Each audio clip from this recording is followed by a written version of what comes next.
Welcome again to Mystic Revolution. We are in season 5, episode 58, and we are going to be talking more about the soul work, and our inner technology. But before we do that, let's take a moment and do a brief meditation. So with this, we invite you to close your eyes and really allow yourself to sink down, settle down yourself into yourself. And when we do these meditations, it really is an opportunity to get into a different state of consciousness, of clarity. So just allow yourself to sort of lean back into that. And as you listen to my voice, let yourself just be totally present. Right here, right now, being with. And we can take a moment and ground ourselves, dropping our awareness out of our headspace, down into our root, the base of the spine, the bottom of the torso. Allow yourself to just put your awareness there. And if you like, you can play with the idea of a beautiful ball of light there. Sometimes I like to squeeze my butt cheeks together to draw my awareness there and just keep it down. And we can gently and easily envision, imagine, tune into the idea of a cord, dropping a cord from our own root all the way down to the heart of the earth.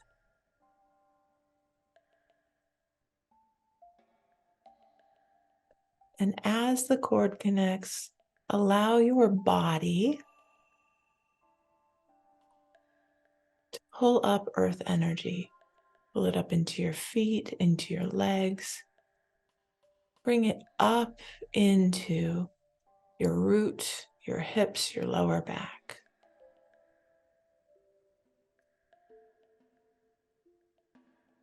And if you aren't feeling something right away, you can just imagine what it might feel like to allow yourself to really connect with the earth. And we're just playing with energy here, so we can bring some of that earth energy even up into our belly, into our second chakra. You can bring it up to your third, even up to your heart. And just allow your body to settle into itself. And we can take a moment to also allow our connection to the sky, the divine. We like to play with the sun as a symbology for that. Imagine a beautiful sun above your head. And what if you could allow a ray of sun, a beam of light from Source, the God of your heart, just to come down into the top of your head and then come down through your head space, through your throat, all the way down to your heart. And you can even allow that energy to follow the grounding cord all the way down to the heart of the earth if you like.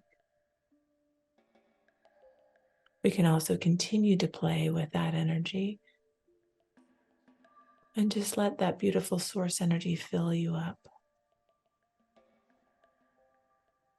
Envisioning the idea of source energy filling you up like a beautiful vase, like when you pour water in a beautiful vase, just letting yourself fill up, letting it run down your arms, into your hands, letting it run down your spine, filling your chest, your core, your belly, your hips, your legs, your toes. And there you are, a beautiful being of light.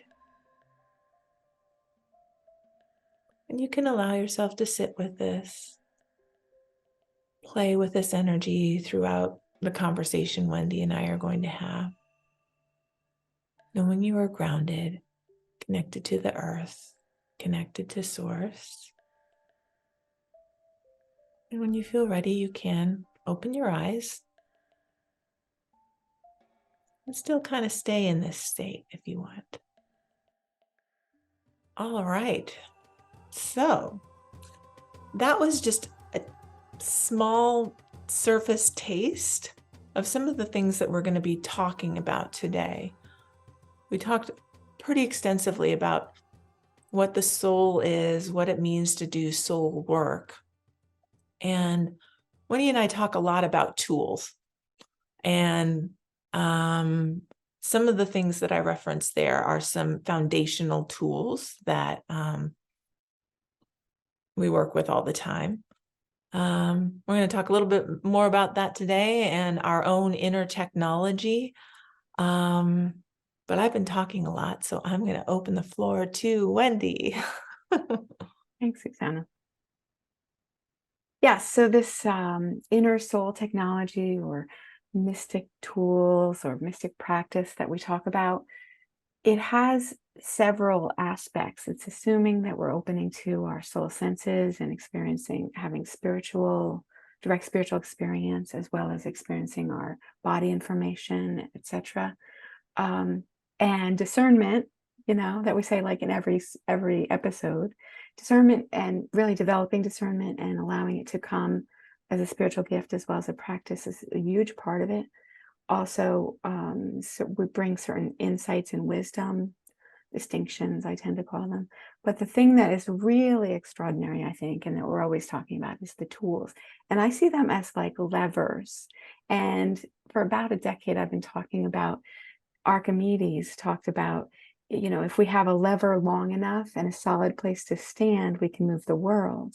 And I feel like that's a really good metaphor for what we're talking about. So we've said these things before, but like, how does it work? And basically, please come and meditate with us and we'll do it because it's an inner practice, but we're going to talk around it today and really try to point. So as I was thinking about what the tools are, how they work, and what good are they, I thought of a little vignette from my life very recently. I've mentioned a few weeks ago, I've been doing some really deep, like a whole nother layer of healing. And in the middle of the night, the other day, I just had so much stuff clearing and so much stuff moving. And I was almost feeling like I was being carried away. And in the past, if I'd had experiences like that, I would have been really afraid. I would have had to stop the presses. Like I couldn't do it. I used to be afraid when I did inner work before I had tools. I used to have to have somebody there because I was afraid when I really went deep and I really dealt with stuff on my own in my soul. I was afraid that I'd get lost down there, stuck down there, wouldn't be able to find my way back, would get eaten by the monsters down there or whatever. I was really, really afraid. And then once I really established with these tools and established the becoming captain of my soul a little bit more, then it's like I can let the wild storms happen and the wild big emotions, big vibrations, big yucky, scary, horrific things come through to clear or whatever, and have a solid place to stand. Yeah. And have some levers to move and not be freaking out, like not stop it and not freak out, but actually be able to, all right, swim through it and be like, all right, gotcha, next, tend to this, tend to that, and go to the next level. So I just wanted to give that illustration of like a way that it really has made a big difference for me. And we're going to be going into like what we do, but I just wanted to start with that. No, I really appreciate you starting with that. And it reminds me of a couple of times when I've had some big breakthroughs where I've been called to go deep down in. And, part of the tools and the practice is to sort of get to the root of whatever it is that is stopping you, blocking you, challenging you, hurting you. But to Wendy's point, I mean, she's going to even deeper levels. I mean, Wendy's done so much of this work over her lifetime, and there's always more to learn and more to see. And I recall the first time I started going really deep, and I was in a trance state, and we work in a trance state, just to be perfectly clear. Some people call it, we can do things in, might call some of what we do shamanic journeying, because that can happen, but it is allowing yourself to go into a different state of consciousness, so that the stuff that needs to surface, that needs to be worked with, surfaces more easily. Doesn't mean it's just always right there in your face, right? We get to do some digging and some exploring.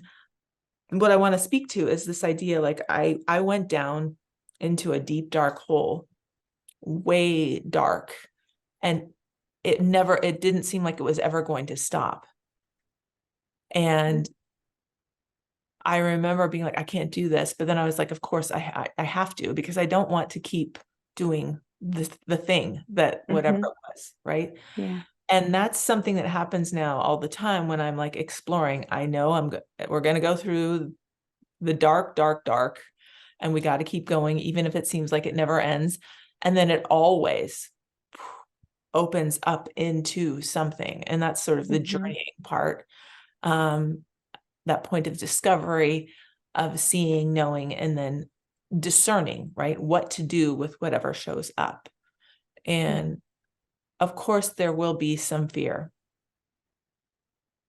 And we get through it. Yeah. Yeah. Fear and lots of other uncomfortable things and wonderful things. Yeah. And also a pushback about identity is really, I mean, just I'm constantly noticing that. Yeah. Just like really who I am, how it is, how they are, wants to stay fixed. Yeah. There's parts of me that are just like, leave it alone. It's uncomfortably comfortable. but the rest of me is just like, how about we make it comfortably comfortable? So let's rearrange stuff and get rid of this old couch and be done with it. Yeah, well, I appreciate the point of uncomfortably comfortable, because I think, myself, also, people that we work with, it's easy to have resistance to going deeper, because there is a comfort level in the suffering that we have been experiencing.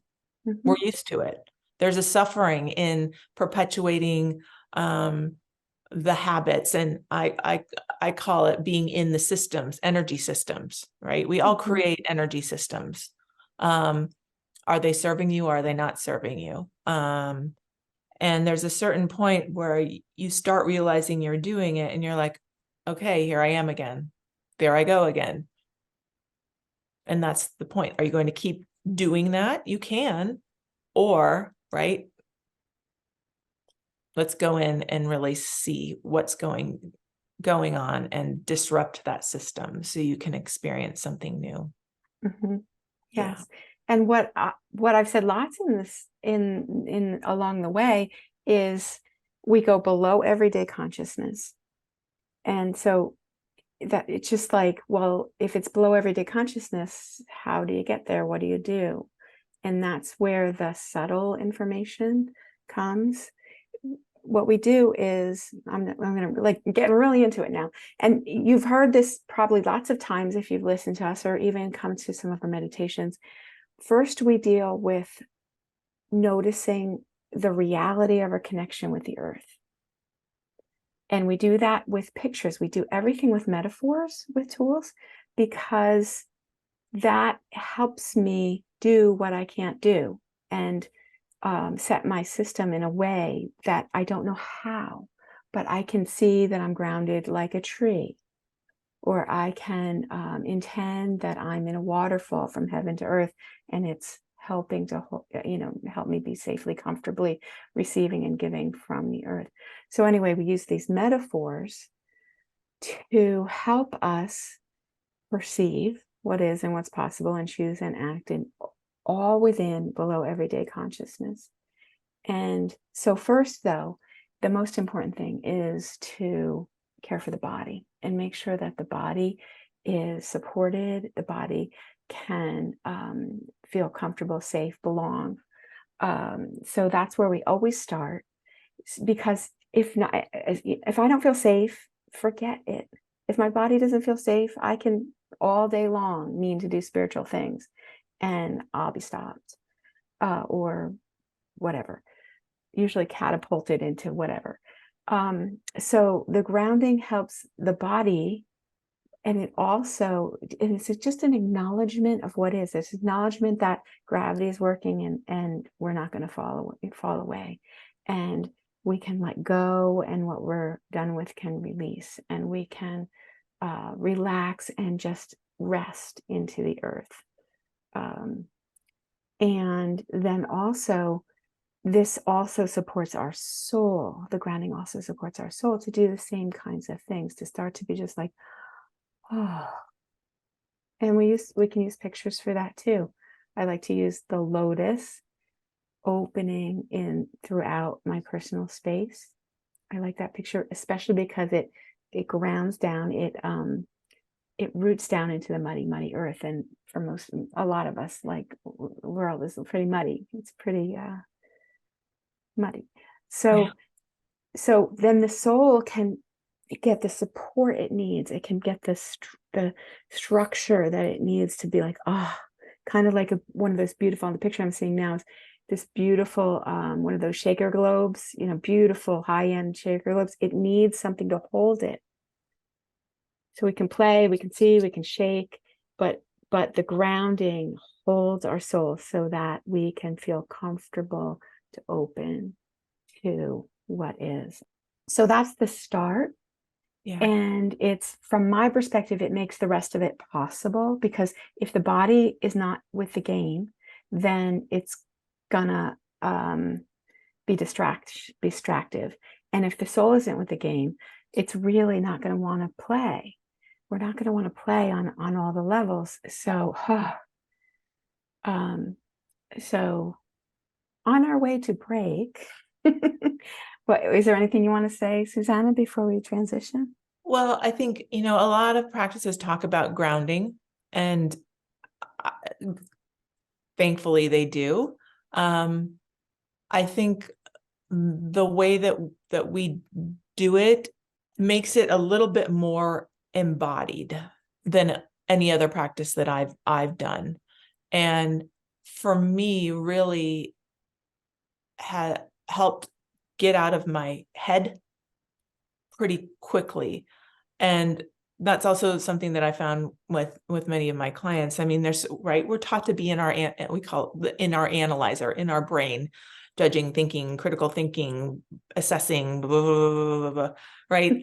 And to get into the subconscious more quickly, having the grounding work that we do allows that to happen more quickly, like really settling in, really getting down deep in.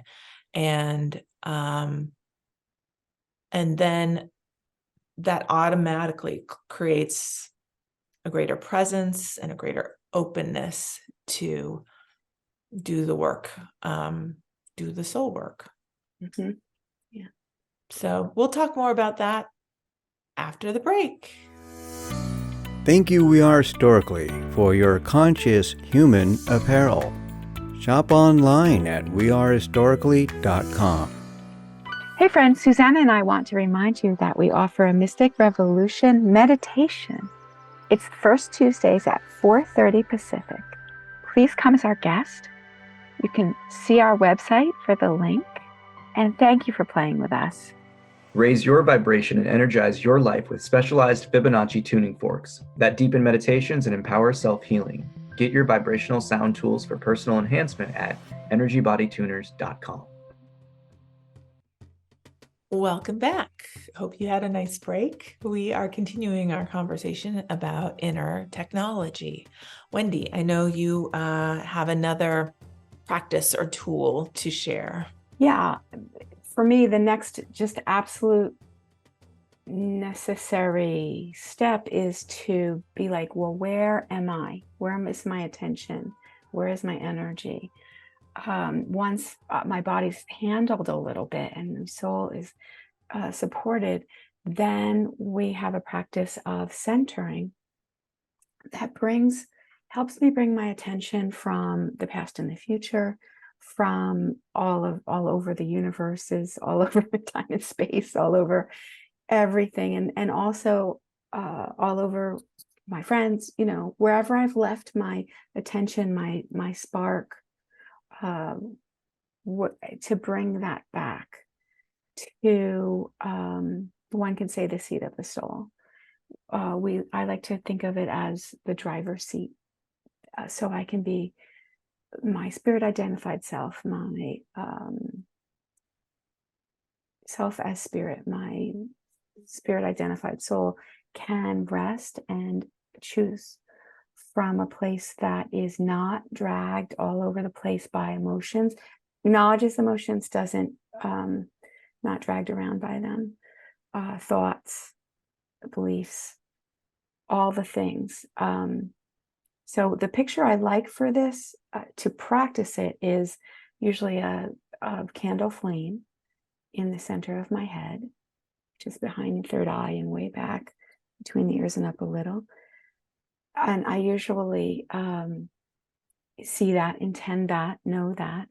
And then I usually draw sparks from everywhere else that bringing my attention back. And you see, it's the metaphor. Like, I don't know how to do it.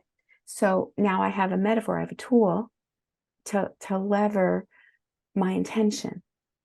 That's all it's doing. It's levering my intention that I intend to come back here and be in the driver's seat. Oh, no. I mean, this is a tool that we refer to as sort of being in the center of your head. Mm-hmm. And the space and place corresponds with the sixth chakra. Mm-hmm. But the idea of, I like your image of the candle there, and just something to focus on, and literally like go from this, like right behind. And Mm-hmm. it's fascinating the shift that can happen when you do that, right? Yeah. One of the things that I like to share about that is, I mean, you talked about presence, greater presence. You talked about pulling back the sparks, right? Or the different fragments of yourself that you've Mm-hmm. either intentionally or unintentionally given away. Yeah. And just taking a moment, grounded, center of head, to sort of pull everything back in. Pull everything back in the center. And then we get put into a position of greater strength within ourselves. We get the ability to, in our presence, and then in greater integration, the ability to activate those the soul senses of the sixth chakra, the third eye, to discern more clearly, right? To see more clearly, to sense more clearly, to know more clearly, to feel more clearly, to put all the information that comes at us in a way that we gain information from it. We aren't so blown away emotionally by it, as you were referring to earlier. Mm-hmm.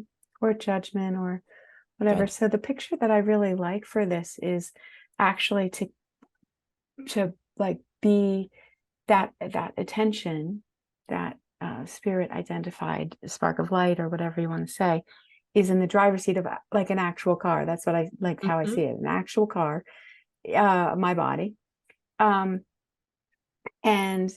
so I'm in the driver's seat, and all the other little friends who like to be in the driver's seat, the emotions, the thoughts, the beliefs, the other people, pleasing them, whatever it is, then I can start to sort that out and be just like, all right, intellectualization, how about you sit in the passenger seat and you can do the maps and the charts and the plans and the provisioning lists, and you can have a happy day over here with your intelligence over here, but you don't get to drive. And then I like to put the kids in the back seat, strapped into the back seat, strapped in back there, the emotions, which are wonderful. And I chat with them all day long, right? And they say, let's go to the park. And I say, yes, after dinner, after homework, whatever. They don't get to drive. 3-year-olds don't decide when to go to bed, but they have full capacity to communicate, which is what their job is, to communicate the body information.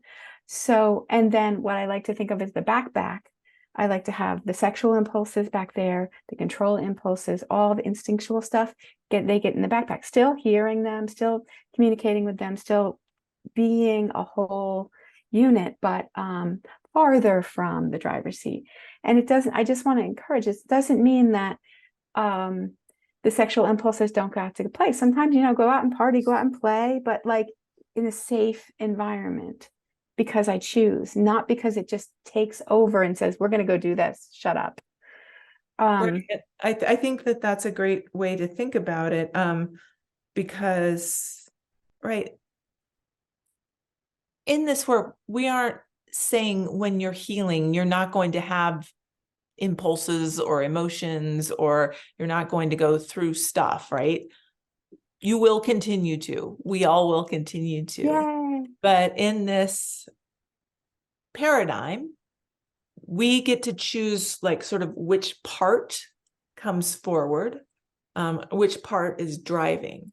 And for people who have had trauma or other things going on where they are fully driven by emotion, fully driven by addiction, fully driven, Mm-hmm. this is like it's life changing. It's reality changing. Yeah.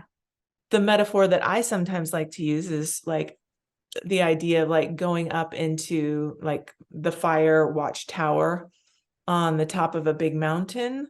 Mm-hmm. And all the stuff can be going on, but I'm in the watchtower just slightly above it, and I get to see everything. I get to get a more 360-degree view of things rather than being in it and trying to figure stuff out. Mm-hmm. Yeah, because it's so intense. I like to talk about in the Seattle area, I was introduced to the spring thaw like in ways that are terrifying. Little streams that I have been in the summer, then I go in the spring and I go dancing up to them, and then it's like, two steps back because trees are going by and it's all silvery from the glacial melt. It's like, what the heck is this? And it's freezing and it's inexorable, right? And like for me, like that's how emotions can be. Sometimes they're big and they can totally carry us away. And then sometimes they're happy and sweet, and we like to, dance and play in them in the summertime. But both can happen. And it's very helpful to be able to be like, I am going to be on the little cliff next to this glacial crazy melt. And I don't have to get lost in it. And just knowing that and just having a capacity to start practicing that again, it's just life-changing. Yeah. The emotionality really can carry us away. Some of us experience this. And for others, it's the intellect can carry us away. And some of it's whatever, control. And none of that has to be the way it is. I know that for some of us it has been, but it can we can build our muscle and start to have it be different because we say so. Because we say so. Mm-hmm. And what this space, this groundedness and in this space, I mean, when I think of it, it's magic.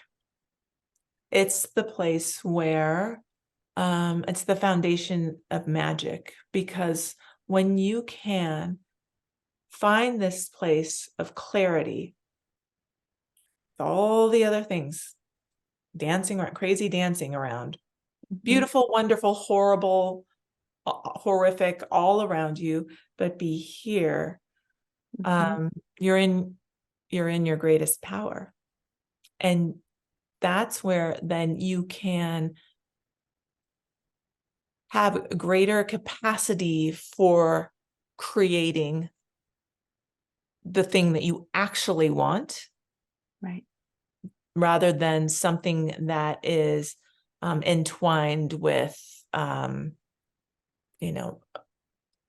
trauma emotion, or a belief that has been imposed on you, or the guilt that you feel you have to deal with other people, whatever it is. And so we had a few episodes where we talked about magic, but this is where I feel like the clarity, to find that clarity of where to direct the wand, of where to direct your attention and intention, comes from. Yeah, and the capacity to actually do it. And the capacity Actually do it. Like do there's a little trick to it. It's a little trick. And if you know the trick and you practice it, then it can happen. And that's really amazing. Another thing about this center of head is that I see it as a place where we can have spiritual perspective. We can be, a lot of people in meditation and just in life are popping out of the body and being like off into the ether, off into the cosmos, off into the heavens. And in this practice, we're very much practicing being in here, in and with the body, in with what's going on. And what the beauty is, I think, is that we're doing both in this practice. We are bringing the heavenly experience into the body. So it's like heaven now, not la la la, in the body, practicing in the body and then in the soul, life, and world. And that is really exciting. And to be able to see, as you were saying, with the clairvoyance more clearly, with from a spiritual perspective, not through judgment so much, not through all the colored glasses that we've been given how to see the world. We continue to take those off so we can see more clearly. And that is really extraordinary. And these are just the first two tools, but they are really fundamental. And from there, then we can start to let go and let in. And there's lots, and there's just truly in the first, I counted in the lesson plan that I made a few years ago, there's like literally 100 in the foundations classes, just in the on-ramp classes, there's 100 tools and distinctions in 6 months, as it's sometimes taught, right? It's just, there's a lot, but so we can't talk about them all. But what I can say is that there's lots of ways to let go. Everybody's talking all the time about letting go. How do I do it? We have like lots of plans, lots of ways to do it. De-energize, let go of what stimulates us, what triggers us, and also let in what we do want. Let go of what we don't want, let in what we do want, and consciously shift how we are perceiving the world and what we are co-creating with the world. Yeah. So, and with that, I'll just add, I talked about energy systems earlier. I think we've talked about that before, but there's so much insight that comes into the energy systems that we've created and engaged in, both within ourselves and then out in the world. And it can be so subtle that we aren't even fully aware of them. But in this work, Like they start to become much more obvious. And then the discernment comes of whether or not, is this working for me? If not, why not? Is it working for me? Is there more energy I could put into this, or could I enhance it or shift it in some way to really like up level in these areas? And yeah, releasing energy, bringing energy in. I think that's super important. In many practices, all I hear about is releasing energy, releasing the bad, releasing. And I'll just add one last little sort of distinction or a little nugget. Nature abhors a vacuum. If you are not replacing that which you are releasing, you're either just going to go back to that, or it's going to get filled up with something that you aren't fully intending. Right. Anyway, we could go on and on. I think we will end this episode 58, and in 59 we will continue the conversation. We look forward to seeing you there. But before we close, let's just do a quick meditation out. So go ahead and allow yourself to find that groundedness from your root, from your core, just allowing a grounding cord from your own self to connect with the heart of the earth. And if you're sitting in a chair, you can allow your feet to have their own cords. If you're sitting on the floor, you can allow your knees, your feet, any part of your leg to have its own sort of connection going down, just to help you feel tethered, held by the earth. And then just playing with earth energy, allowing it just to be in your body, allowing yourself to be grounded. Let's just take a moment and see if we can turn our awareness to the center of our heads. And if you like, you can use Wendy's image of a beautiful candle. And if it's hard for you to find the space, just drop right behind your eyes. Don't brain work this too much. Just let yourself drift back, drop back into the center of your head, behind your eyes, right above, beautiful arch in your mouth. And just sit with the candle. Or maybe it's a lotus. Or maybe it's a miniature version of you sitting in the driver's seat. And know that you are the driver of your destiny.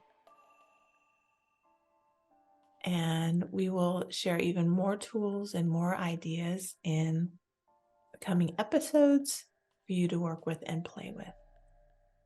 All right. Go ahead and take a nice deep breath in, deep breath out.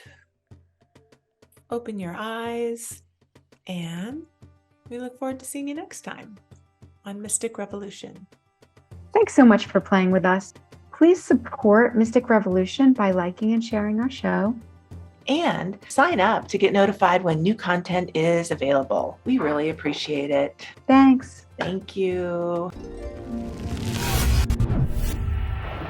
Thank you for joining us. Have a happy always. Join us for our monthly Mystic Meditation on the first Tuesday of the month at 4:30 p.m. Pacific Time. Click on the link in the description to get more information and join the Mystic Revolution.